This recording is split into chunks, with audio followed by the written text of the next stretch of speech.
Hello student, कैसे हैं आप सभी। आई होप आप अच्छे होंगे।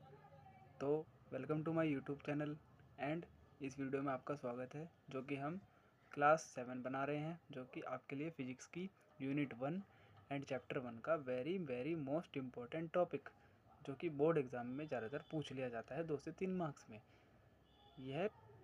यह टॉपिक बोर्ड की दृष्टि से काफ़ी इम्पोर्टेंट है, जो कि हम आपको आज अच्छी तरह से समझाएंगे कि किस प्रकार ये किया जाता है, कूलाम का नियम किस प्रकार वर्क करता है। तो स्टूडेंट वीडियो में एंड तक बने रहें और वीडियो को पूरा देखें और अपने दोस्तों को ज़्यादा से ज़्यादा शेयर करें और लाइक, शेयर और कमेंट करें। तो चलिए शुरू करते हैं। कूलाम का नियम, ये वेरी मोस्ट इम्पोर्टेंट टॉपिक है आपकी फिजिक्स का, चैप्टर 1 का टॉपिक है। अभी हमारी क्लास 7 चल रही है, धीरे धीरे हम अगली क्लास भी आपके लिए लेके आएंगे, जिसमें हम सारी डेरिवेशन को कवर करेंगे। तो चलिए इसको हम शुरू करते हैं कि कूलाम का नियम होता क्या है। ज़्यादातर स्टूडेंट को समझ नहीं आता है कि कूलाम का नियम हम किस प्रकार समझे, तो इस वीडियो को देखकर आपको अच्छी तरह समझ में आ जाएगा कि हम कूलाम का नियम का वर्क किस प्रकार करते हैं। तो देखिए, ये कूलाम के नियम का हमारे पास डायग्राम है, जो कि इस प्रकार है। दो बिंदु आवेश हैं, दो हमारे पास बिंदु हैं, एक ये है, जिसको हमने एक Q1 आवेश दिया है। एक बिंदु हमारे पास Q1 है, एक बिंदु हमारे पास Q2 है, और इन दोनों बिंदुओं के बीच की दूरी हमारे पास R है। यानी कि हमारे पास दो बिंदु हैं, दो बिंदु आवेश हैं, जिसका पहले बिंदु का मान हमारे पास Q1 है, Q2 दूसरे बिंदु का मान है, और इनके बीच की दूरी R है। तो इस कूलाम के नियम को हम समझते हैं। इसकी परिभाषा को देखेंगे पहले कि ये कहना क्या चाहता है।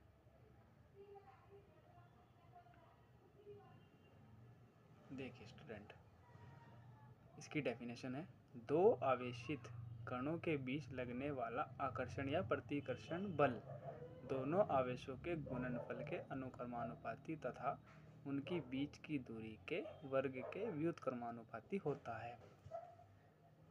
आप, मुझे पता है आप डेफिनेशन को अच्छी तरह समझ नहीं पाए होंगे, तो इसको मैं आपको अच्छी तरह समझाऊंगा कि ये कहना क्या चाह रहा है। दो आवेशित कण, देखिए डायग्राम में देखिए, दो आवेशित कण, हमारे पास दो बिंदु हैं, ये जो कण है ये दोनों आवेशित हैं, Q1 भी और Q2 भी।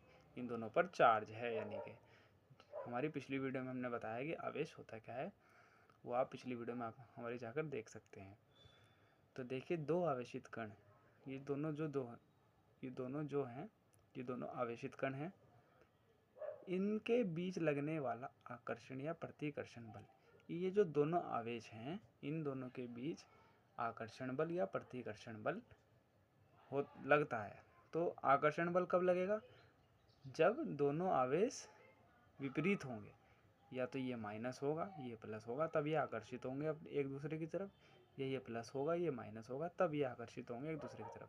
आकर्षण बल तब लगेगा।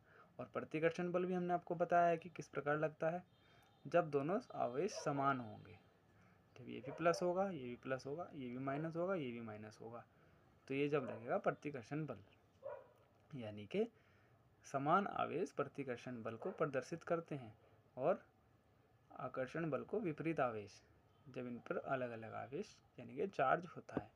तो आप समझ रहे होंगे, दो आवेशित कण यानी कि दो आवेशित कणों के बीच लगने वाला आकर्षण या प्रतिकर्षण बल, इन दोनों के बीच लगने वाला आकर्षण या प्रतिकर्षण बल दोनों आवेशों के गुणनफल के अनुक्रमानुपाती होता है। इन दोनों के अनुक्रमानुपाती होता है तथा उनकी जो बीच की दूरी है R, इसके वर्ग के व्युत्क्रमानुपाती होता है। आई होप आप समझ गए होंगे। तो इसको हम आपको न्यूमेरिकल फॉर्म में समझाएंगे, यानी कि मैथमेटिक्स फॉर्म में, कि हम कहना क्या चाह रहे हैं। डेफिनेशन आपको इस प्रकार ही लिखनी होगी, और अगर आप बोर्ड में इसी प्रकार line by line, step by step इसी प्रकार डेरिवेशन को करेंगे, तो आपको फुल मार्क्स मिलेंगे। तो देखिए, F प्रोपोर्शनल टू, यानी कि जो वो बल है वो प्रोपोर्शनली यानी कि अनुक्रमानुपाती है Q1 इंटू Q2 के। ये हमारी पहली समीकरण हुई। उसके बाद तथा दूसरी समीकरण हम किस प्रकार बनाएंगे, उनकी बीच की दूरी के वर्ग के व्युत्क्रमानुपाती है, यानी कि F प्रोपोर्शनली टू 1/r², वर्ग यानी कि स्क्वायर के उनकी दूरी r स्क्वायर के व्युत्क्रमानुपाती, अपोजिट है उनके। ये हमारी समीकरण 2 हो गई। समीकरण 1 व 2 से यानी कि इन दोनों से हमने f इक्वल टू यानी कि दोनों का f की वैल्यू है दोनों, तो हमने ये इस प्रकार हमने समीकरण 1 व 2 से हमने कर दिया Q1 Q2/r²। ये हमारी समीकरण 3 आ गई। अब देख सकते हैं आप स्टूडेंट, ये हमारी जो है थर्ड इक्वेशन है। इसकी जगह जो हमारा प्रोपोर्शनल था उसकी जगह हमने एक के नियतांक ले लिया है जो कि अनुक्रमानुपाती नियतांक होता है। ये हमारा फॉर्मूला बन गया। कुछ नोट का ध्यान रख लेते हैं। यह जो नियतांक है इसके बारे में ये नोट्स हैं। यह नियतांक निम्न भौतिक राशियों पर निर्भर करता है, जैसे दोनों आवेशों की मात्राओं पर, दोनों आवेशों के बीच की दूरी पर, आवेशों के चारों ओर के माध्यम पर प्रयोगों से k इक्वल टू 1, यानी कि इन तीनों कंडीशन को ये नियतांक भौतिक राशि यानी कि इन पर निर्भर करता है। तो k इक्वल टू 1 है, यह प्रयोगों द्वारा ये साइंटिस्टों ने निकाला हुआ है, जिससे कि हम k की वैल्यू 1 रख सकते हैं। तो इस k नियतांक की वैल्यू ये होती है 1/4πε0k। ये इस k की वैल्यू है। तो इस k की वैल्यू को समीकरण 3 में रखने पर हम यहाँ पर k की वैल्यू रख देंगे। तो हमने किस प्रकार पुट की, ये हमारी समीकरण 4 हो गई। हमने k की वैल्यू को पुट कर दिया। f equal to 1/4πε0k Q1 into Q2/r²। ये हमारी फोर्थ समीकरण हुई। अब इस k की वैल्यू हमने क्या बनाई थी, 1 रख सकते हैं हम k की वैल्यू। तो इस k ये 1 हो गया, यहाँ से हट जाएगा। तो ये हमारे पास कूलाम के नियम का फॉर्मूला हो गया। f equal to 1/4πε0 Q1 into Q2/r²। Proved, ये हमने कर दिया। ये होता है हमारे कूलाम का नियम।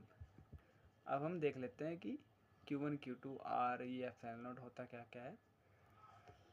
Q1 और Q2 कणों पर आवेश है, जो कि हमारे दो कण थे उन पर ये आवेश हमने यानी कि इलेक्ट्रिसिटी यानी कि हमने चार्ज चार्ज है ये आवेश। और R इक्वल टू है दोनों आवेशों के बीच की दूरी।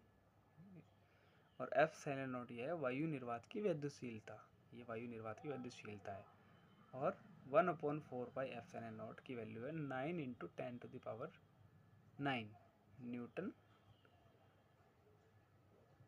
न्यूटन इसकी newton metre square coulomb square, यह इसकी वैल्यू होती है ε0। ये आप न्यूमेरिकल में जब न्यूमेरिकल आएगा कूलाम के नियम का, तो आप इस फॉर्मूले का यूज करेंगे, तब आपको इस वैल्यू को लिखना पड़ेगा। आई होप स्टूडेंट आप कूलाम का नियम अच्छी तरह समझ चुके होंगे।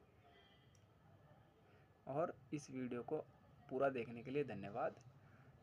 ज़्यादा से ज़्यादा शेयर करें वीडियो को। कूलाम का नियम जो कि आपको आपके दोस्तों में जो कि 12th की तैयारी कर रहे हैं या जिन्हें समझ नहीं आ रहा है कि हम किस प्रकार शुरुआत करें, तो हमारी वीडियो से शुरुआत कर सकते हैं, क्योंकि हम फिजिक्स को day by day serial wise notes के साथ समझा रहे हैं।